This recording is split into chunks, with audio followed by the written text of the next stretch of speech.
Welcome back to the channel, everyone. Hey, look, make sure you like and subscribe, by the way. But hey, inside of this video, we're going to handle who inside of your firm should handle sales in your accounting firm. So for me, what I'm seeing a lot of is the tax preparers and the bookkeepers within your firm, the accountants within your firm, actually not doing any selling.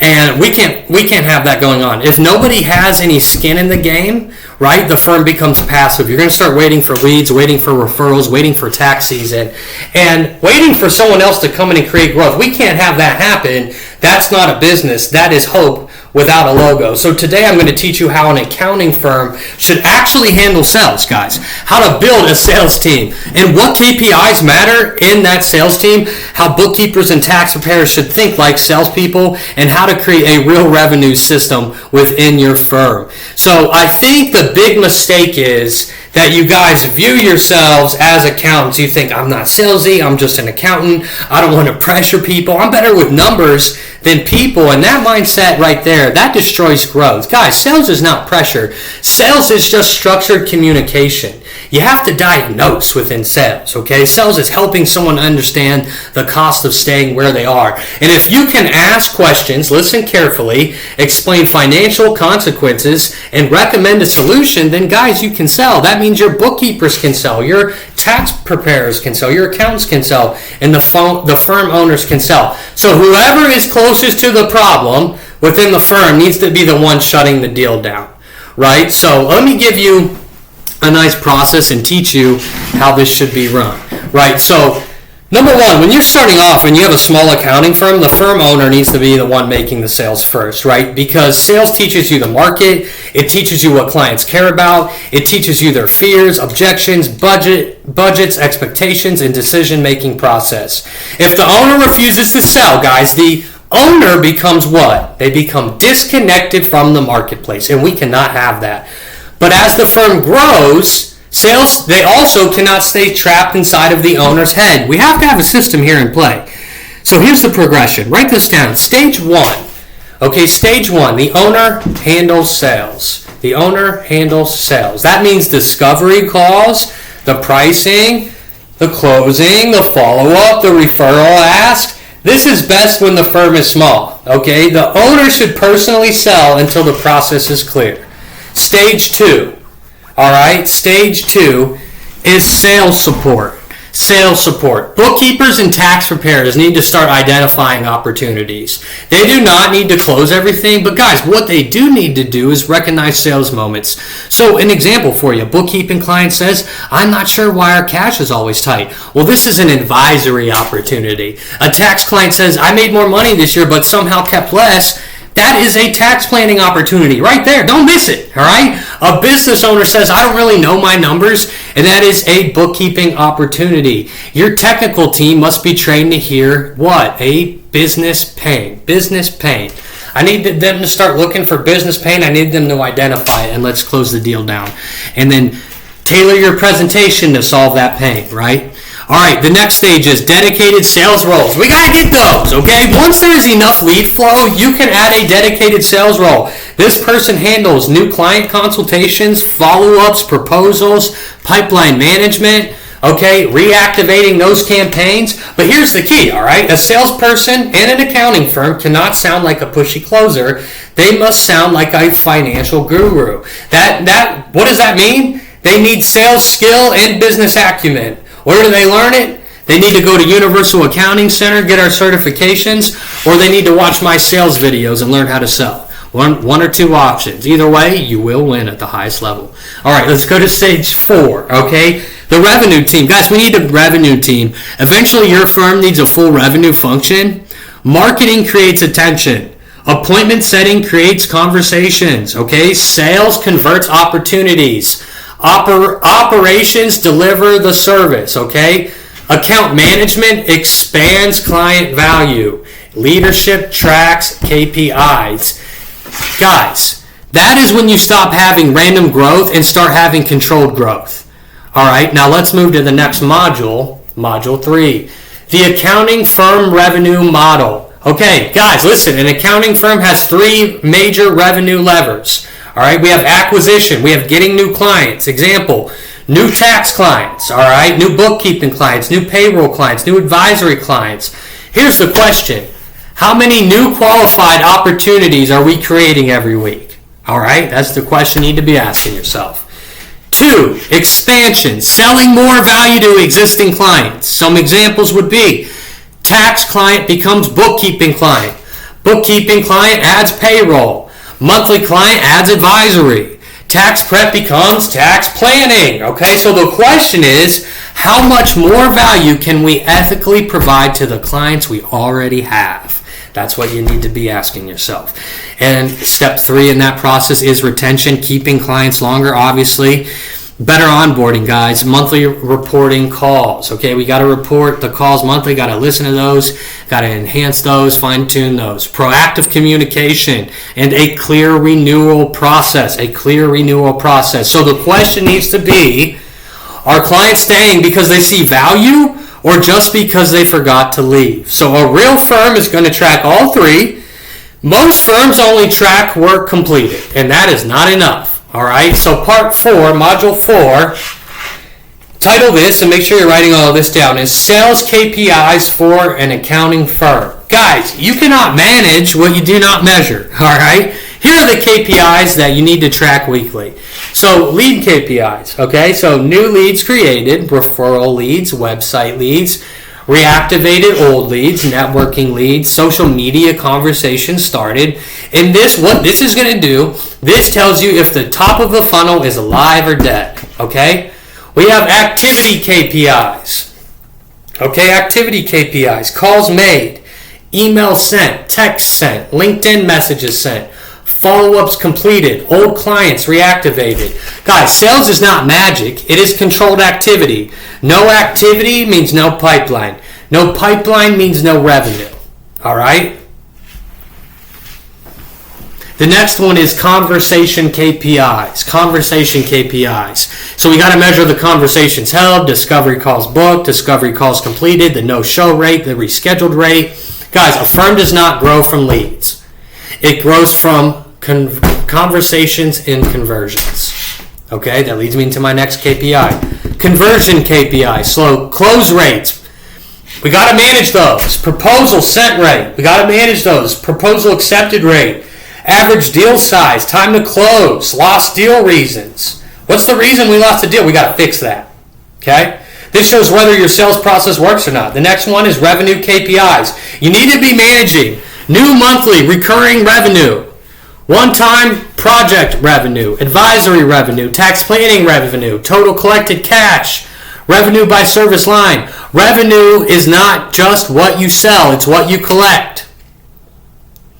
And the final last KPI is retention KPI. So client churn, renewal rate, upsell rate, referral rate, client satisfaction, monthly reoccurring revenue retained. If you can sell but you can't retain, guys, you do not have a growth engine. You have a leaky bucket. We cannot have that crap. It's junk. We don't want it. We want a winning system. In business, you follow your system. In sales, you follow your system. Got a good system? You got a good sales formula? You're beautiful. All right, let's move to module 5, the weekly sales meeting. Every accounting firm should herd your salespeople, right? Every accounting firm should have a weekly revenue meeting, not a vague check-in, but a real meeting. Guys, an agenda. So we need a scoreboard, all right?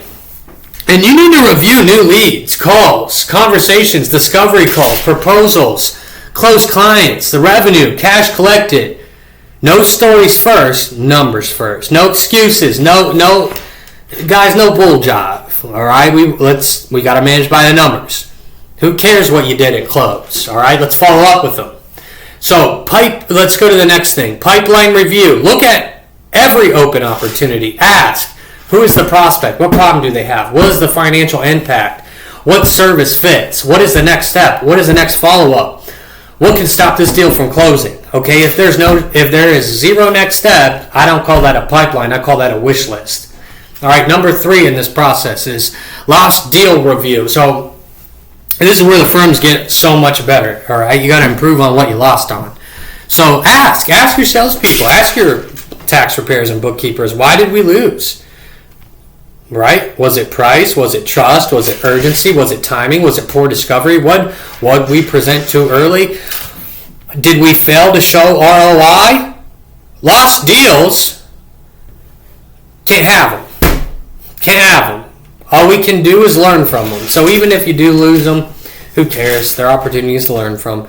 Skill training. Every week, train one skill. Okay, so the next process in this is 4, and it's skill training.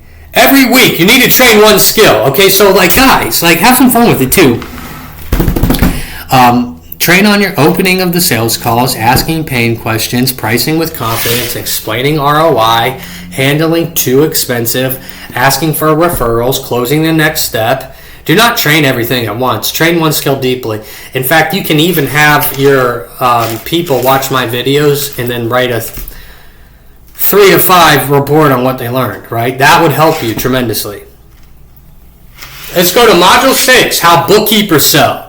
Guys, so in this module, I love this one, right? Because it's a little unorthodox, but it works, right? Bookkeepers are in the best position to sell because they already see the truth. They see cash flow problems, messy books. You've got weak margins, bad payroll habits, the tax surprises, owner confusion, underpricing, right? The bookkeeper should not just say your books are done. They should say, I noticed something we should talk about. That's just that sentence right there, guys. It's beautiful. And what it does is it creates revenues. So some examples. Your revenue is up, but your cash balance is not improving. That usually means profit is leaking somewhere. Write it down. Your payroll is growing faster than your sales. That could become a margin problem. Write it down. You guys write that down and use it on your calls.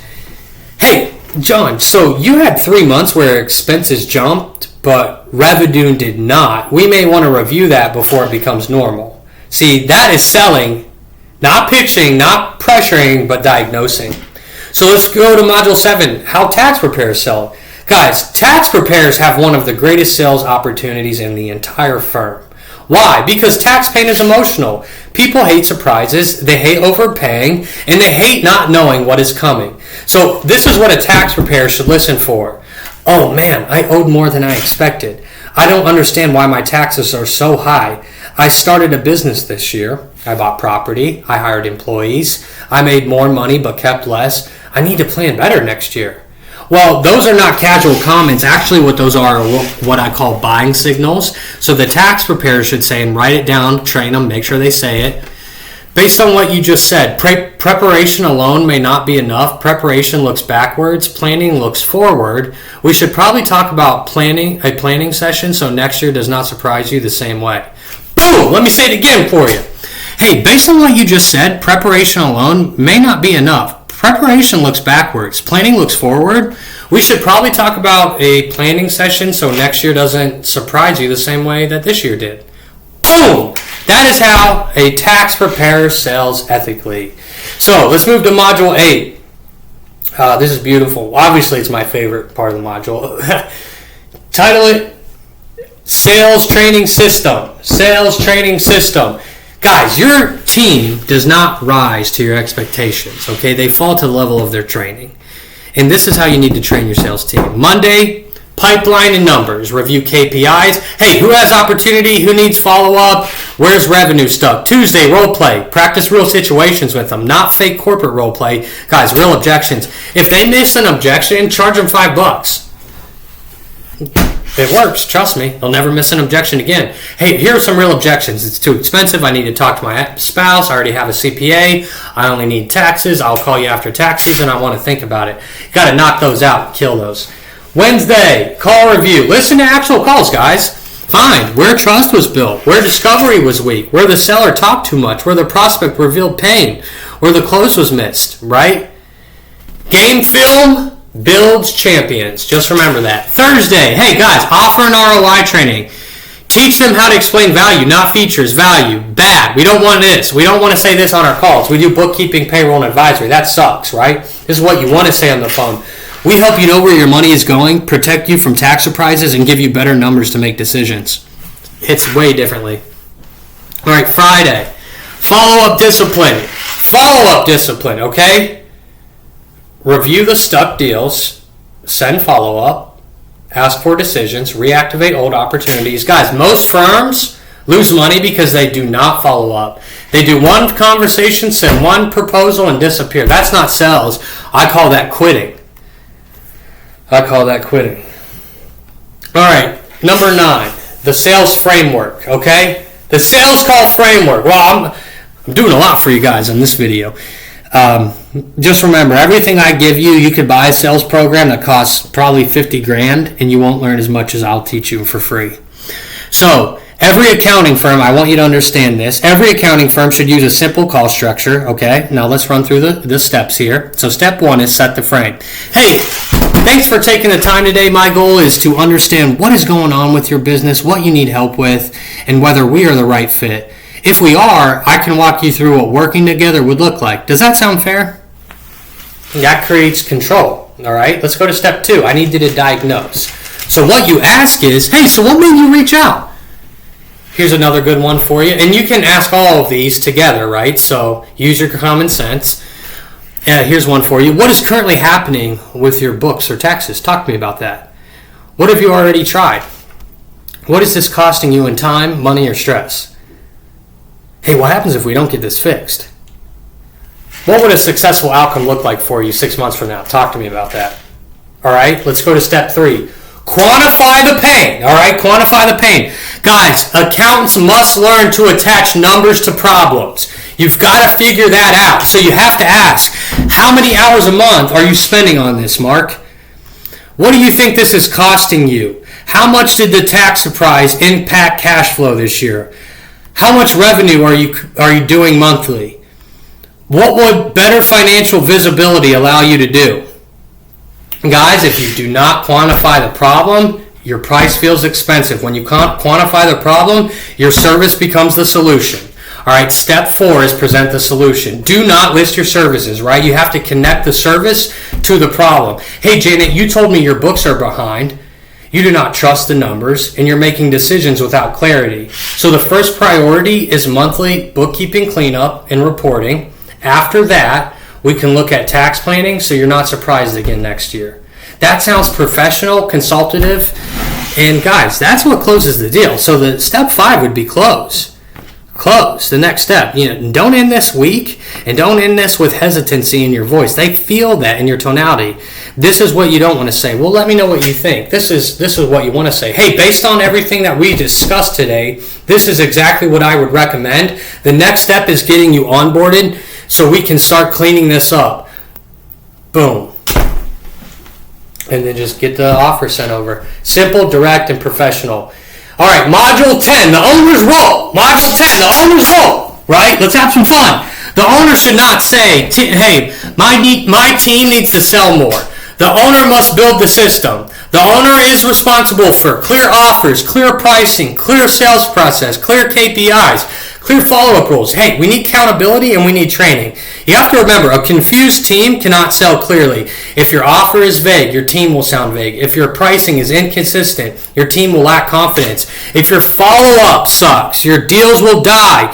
Sales is leadership, not motivation. Sales leadership is architecture, right? And you design the machine. Let's move to Module 11, compensation. So compensation drives behavior. For an accounting firm, I like simple incentives, all right? Examples are, Bookkeeper identifies upsell opportunity, small bonus if it converts. Tax preparer identifies tax planning client, bonus if planning session closes. Salesperson closes due monthly client, commission based on first month or annual contract value. Account manager retains and expands client, bonus tied to retention and expansion. But guys, I need you to be careful, okay? Do not pay only for new sales, all right? Now, if you do, people may oversell bad fit clients. So you need to reward good fit clients, retention, expansion, clean handoffs, collected cash, right? Guys, sales without delivery is dangerous. So just remember that. Delivery without sales is stagnant. So you need both. All right, let's go to Module 12.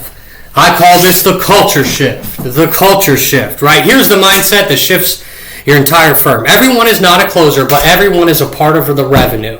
Okay, the receptionist can create trust. The bookkeeper can spot problems. The tax preparer can basically uncover planning needs. Any unplanning needs, any at all. And they need to be snipers with those. The owner can close high-value clients, that profit and growth, that advisory. Check us out at Universal Accounting Center. The account manager can expand relationships. The marketer can create demand.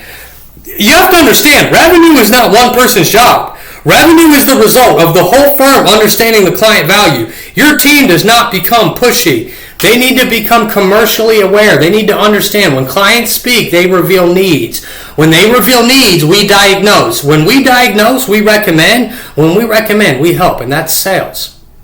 So the final thing that I'll leave you here with. So my question is, who should handle sales in your accounting firm? At first, the owner. Then the technical team must support sales. Then a dedicated salesperson can manage opportunities. Eventually, the entire firm becomes a revenue organization, because the future of accounting is not just compliance, it's advisory, it's planning, it's business guidance. It is helping owners make better decisions. And if you cannot sell the value, what happens is you will be trapped on competing with price. The best firms do not wait for clients. They create conversations. They measure activity. They train their people. They review the pipeline. They follow up. They diagnose deeply. They present value so beautiful and clear, right? They close with confidence. That's the most important thing. So that is how you build a real accounting firm. Not a job, not a practice, but a firm. And remember, if it's about accounting, it is universal. See you in the next video.